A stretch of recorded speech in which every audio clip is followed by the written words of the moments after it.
days when there was no king. Every man did what was right in his own eyes, but God raised up deliverers. Hello and welcome back to Teaching Through the Bible. Today we're going to be talking about a really strong dude, Samson. We started that last video, we're wrapping it up this video, talking a lot about him and Delilah, but also some other stuff around that narrative. In chapter 16, it says that Samson went to Gaza. Now, if you don't know where that is in the Philistine territory. So we had a map. You have right next to the tribe of Dan, which is where Samson is from, you have the Philistines. So you have Gaza neighboring where Samson lived. And Samson, it says at the end of chapter 15, and he judged Israel in the days of the Philistines 20 years. This now we've kind of skipped ahead to kind of close to the end of that time, as we'll see as we go through this chapter. So he's been judging Israel, and what that means is he's leading them as God brings salvation through him, judges the Philistines, defeats them. He's begun that process. Again, we talked about that last video. Well, so it says he went to Gaza, though. So this is enemy territory, right? That's really key to know. So he went to Gaza, and there he saw a prostitute, and he went into her. Now, what's going on there? Because I think the way I've always heard it told is the way that, maybe you hear that and you say, oh, that's not good. That's a bad, he is not supposed to be doing that. They're not married. But what does he actually, he went to her, right? The Hebrew there, it's the same as when Moses goes in and speaks with the Pharaoh, the king of Egypt. Are we going to take that same meaning from Moses going to Pharaoh?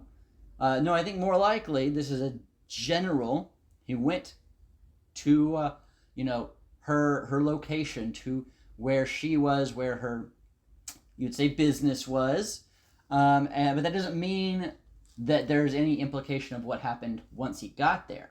And why it's not that clear, why it's not an obvious problem, oh, look at Samson, the womanizer, that's not necessarily what's going on here, is because this right here, what he just did, going into enemy territory and going to her location, who else has done that? Did you know someone else has done that in history of the Bible?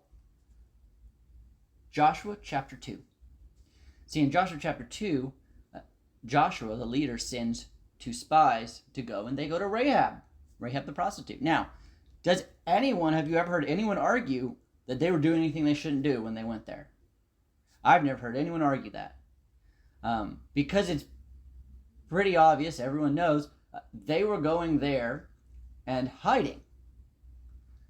And the reason is, if you're going to be somewhere at night, if you need a place to stay, you're either going to be at, that was kind of like the hotel of the day, or you're going to be out in the town square, and someone can offer for you to come into their place. Now, if you're Samson, the guy all the Philistines hate, the guy, they say, this is our enemy, he's defeating us, we don't like him. It is your plan, when you go into enemy territory, to go out into the town square and wait there for someone to invite you into their home?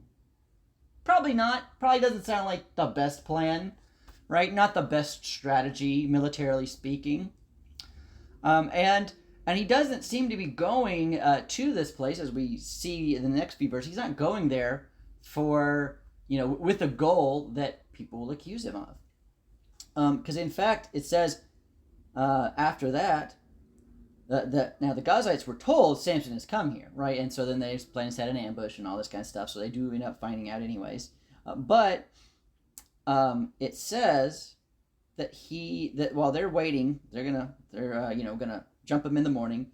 But Samson lay till midnight, and at midnight he arose and took hold of the doors of the gate of the city and the 2 posts, and pulled them up, bar and all, and put them on his shoulders, and carried them to the top of the hill that is in front of Hebron,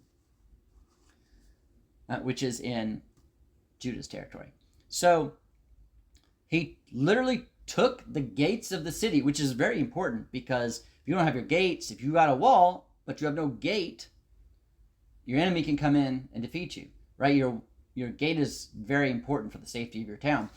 And so as he's, been fighting against the Philistines during this time, he's now taking away their defenses, and does that in the middle of the night.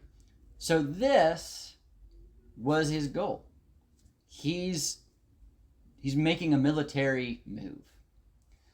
And so he was, it seems, trying to hide out until it was time to do that. So I don't think, unless you want to go accusing the people in Joshua chapter 2 of doing something they shouldn't be doing, if you want to have some really strange accusations of Moses and Pharaoh, all of these other instances show us that if we're going to actually look at the context and look at the actual wording, not what we kind of automatically assume, but really pay attention to this, we don't see anything that indicates he was doing anything wrong.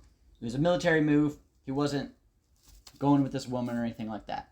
So he does that, and when we see that he does that, if you have read through the law books of the Bible, if you're familiar with those, particularly Genesis, this may ring a bell.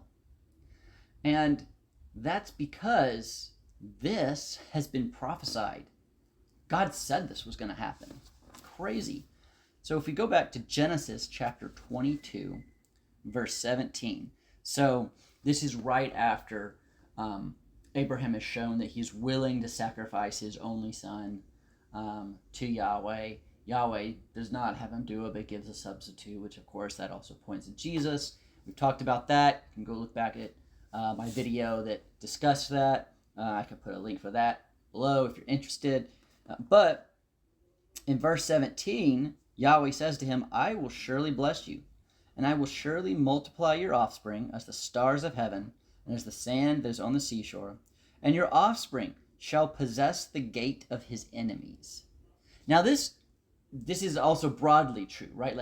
And most importantly points to Jesus, who is the one who breaks down the defenses metaphorically, who defeats the enemy truly, who defeats Satan, who defeats evil, all of that. So this does most ultimately point forward to Jesus, but there are plenty of promises in the Bible that they're pointing mostly to Jesus, most potently to Jesus. He's the main target of the promise, but God gives us these kind of little installments up until that point, kind of giving us a taste of it as we're moving forward in time to where we get to Jesus. And so here, Samson is someone we're getting a little glimpse of it, that Samson is a guy who's pointing us to Jesus in how he's kind of this kind of mini fulfillment, this smaller version of the promise. The promise is fulfilled in a way, but there's a greater fulfillment that's coming with Jesus in the New Testament. But we see it with Samson. We see that he literally takes the gates, puts them on his back, heads off, and he brings it out of the enemy territory, and he leaves the enemy defenseless. And that, of course, is ultimately going to be what Jesus does. And so that's what's going on there in those few verses where we see him go into Gaza. But right after that, we see verse 4. So all of this we're getting just from these first 3 verses. Pretty awesome. But in verse 4, after this, he loved a woman in the valley of Sorek, whose name was Delilah. Now, Delilah, she was. This is actually saying he loved her. Right now, his previous wife was legitimately his wife. That was someone that was the right person for him at the time, and we've discussed that in the last video. But she's dead. She's gone. There's nothing illegitimate about it. If he loves this woman and wants to be with this woman and marry her and all of that. But she clearly does not feel the same way for him, because she is definitely willing to sell him out, straight up. So he loves her, and the Philistines come to her and say, "Hey, we'll give you some money. Just tell us the secret of his strength."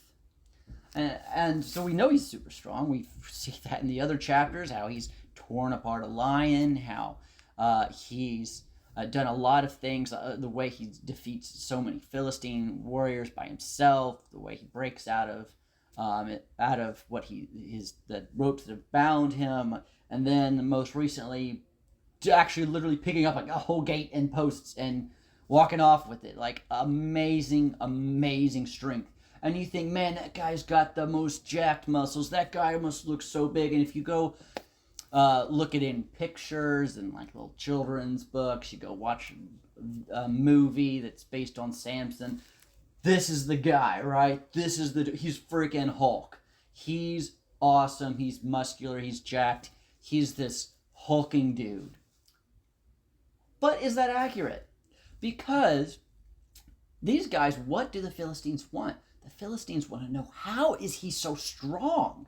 How is this dude so strong that he can do all this, that he can defeat us this way, that he can do these awesome feats of strength? What's going on here? And the question doesn't really make sense if you think about it. If he looks like he's jacked, if he's got the biggest biceps, then they know the answer. If he looks like a giant of muscles, then they will say, well, obviously, the reason why he's able to do this is because look at that body build, right? That's the obvious answer. You don't need to go pay Delilah to find the secret of his strength, if that's the case. So really, this guy's probably your average Joe, kind of maybe scrawny little guy even. He's just me without the suit on, right? He's your normal guy, and yet somehow he could do these amazing feats of strength. And that's where the confusion comes in. That's why they go to Delilah and offer to pay her. It says, and we will each give you 1,100 pieces of silver. That's really important for the next chapter, verse 2. We'll look at that next time. That's pretty interesting. So keep that nugget in the back of your head for next time. But they'll each pay her 1,100 pieces of silver. They're willing to pay up to figure out what on earth is going on here, that this guy who has nothing that makes him look so amazing is able to do this. And really, even as I say that, it makes me think of how Jesus himself, when we see what he's supposed to be, in Isaiah talks about him not looking really all that spectacular. Nothing about him that would draw people to him, that would make him seem like he's going to be the guy, he's going to be the Messiah. And he's a very unassuming kind of a guy. And I think that's what we have with Samson here too. He's not the hulking dude. He's not the guy that looks like the great warrior. He's just a guy, and yet somehow he's so strong, so amazingly strong. And of course, we know that's because God has given him that strength. That we as the reader who's been reading these last several chapters know that God has given him this strength. That it's because God's Spirit comes upon him and gives him this power. So it's not in his muscles. That's not where the strength comes from. And so Delilah agrees. She tries to get Samson to give her an answer. It reads as very suspicious. She says, "Please tell me where your strength lies and how you might be bound, that one could subdue you." "Oh, yeah, honey. If you could just let me know, like, your just weakness and how that might be exploited. Hypothetically speaking, of course, how would one go about defeating you? Just curious. So you may think Samson's really dumb here, right? But it's not like he actually told her the answer, right? And then she tells the Philistines. She tries to utilize what he said. Obviously doesn't work because he did not tell her the truth. He told her something else. And so that didn't work out. So she tried again, and she tried again. And so for 3 times, she didn't get the answer that was correct. And she tried to go with what he had said, and didn't work. Did not work out for her, did not work out for the Philistines. He should have known what's going on, right? And maybe he did, because he wasn't giving her the right answer, right? So I don't think he's really dumb in this case, right? What he's doing here, he finally does give in, and it's not because he's unintelligent, right? It doesn't say that here at all. But it says eventually he told her all his heart. He loved this woman, right? That's how this part of the narrative starts. He loves her, and he's, at the end of the day, he's actually willing to go ahead and give her this information, even to his own detriment, even though she's going to betray him. And even though God knows what's going to go on with his bride, the church, or in the Old Testament, the nation of Israel, his people, he knows how often the nation of Israel in the Old Testament, the church in the New Testament, this united people of God that's called his bride, he knows how many times, over and over and over, everyone's going to essentially betray, turn their backs, not listen, and yet he's still willing to even give up his life to be in a relationship. Amazing statement. And Samson does this kind of in obviously smaller human scale, one human to another human, but pointing to us to this great, amazing statement that Jesus makes as he communicates his love and his commitment to the relationship with his people. So it's a really awesome way to see that, actually. Rather than seeing Samson as some moron, we see how similar he is to Jesus and Jesus' relationship with the church. And so he does, of course, then get captured because he gives the truth. He does get captured. He's got his eyes poked out. It's looking pretty grim. He knew what the plan was against him. It seems to be indicating. And he still said, all right, Delilah, here's the truth. All right? And so he's captured. He's got to go work in menial labor. Then he gets brought up to get laughed at and mocked. And then he asks to go be able to feel these pillars that are holding up. Verse 27 is 3,000 men and women of the Philistines, of the enemies of God's people who have been attacking and becoming the overlords of the Israelites and stealing from the Israelites, and all these things that the Philistines are doing to make life miserable for God's people. Well, these enemies of God, they're all there together. There's 3,000 of them. He puts his hands to the columns and pushes them out and destroys that so that the foundation for the roof comes down.